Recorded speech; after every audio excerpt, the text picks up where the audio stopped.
ఏమయ్యా కరికపాటి నరసింహారావు, నా మీద యుద్ధం ప్రకటించావా? ప్రపంచ యాత్రికుడి మీద బుద్ధి ఉందా? కొసంతా ఇంకిత జ్ఞానం ఉందా?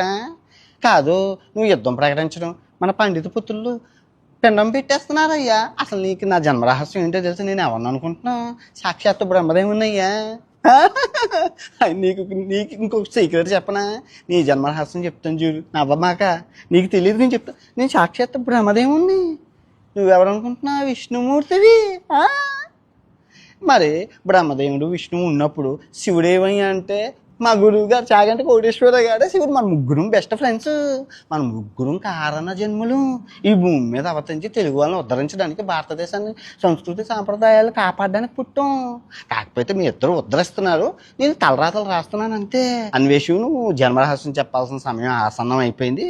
ప్రళయం ముంచుకొస్తుంది. బతుకుండగానే మనిషికి పిండం పెట్టేస్తున్నారంటే అది అది సంభవం కాదు అని చెప్పి రాత్రి టైగర్ అనేసి సింహాసనంలో పెద్ద ఆయన ఉండేవాడు.